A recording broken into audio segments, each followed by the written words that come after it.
Hello everyone, magandang gabi po sa lahat. So, dito na po yung ating package na galing po sa GFox International. Thank you so much po at napakabilis po ng pagpapadala ninyo.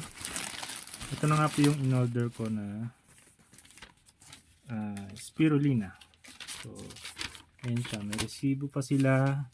Galing po yan sa GFox.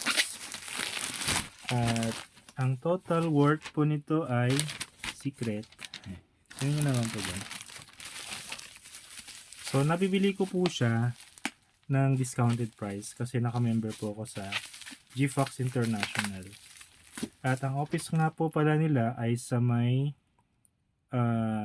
Ortigas Center sa Pasig City. Yan. So, ito na yung wow, may freebie pa siya. So, 3 bote yung in-order ko via the website ng GFox. Isa, dalawa, and tatlo. Ito siya. Yan. 3 po siya na spirulina at discounted price. Members price po yun. 900 plus po yung price niya SRP. Okay. Ano tong may giveaway sila eh. Meron siyang freebie.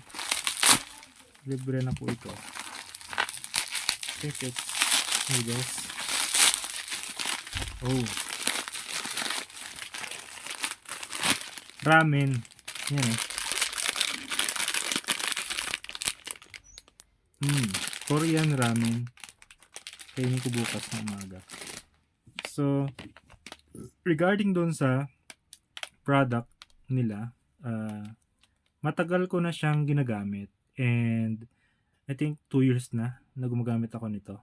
Though minsan nauubusan ako tapos minsan mga 1 week hindi ako nakapag-take due to nauubusan din sila minsan ng stocks. Pag nagtatake ako nito, para na rin akong kumain ng gulay at prutas dahil yung nutrients ng spirulina ay katumbas rin ng nutrients na galing sa gulay at prutas. So sa lahat po ng gustong mag-order, gustong mag-reserve or gustong maka-discount doon sa ating spirulina, check nyo lang po yung link sa baba.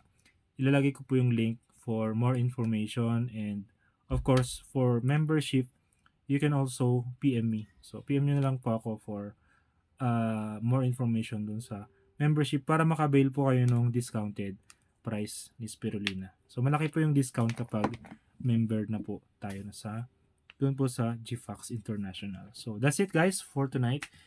And hopefully sa mga susunod po na video natin ay abang-abang din po tayo. So sa mga hindi pa po naka-follow and hindi pa po naka-subscribe sa ating channel, please subscribe sa ating YouTube channel and also please follow our Facebook account, Kuya Ron and Family Vlogs. Thank you and good night.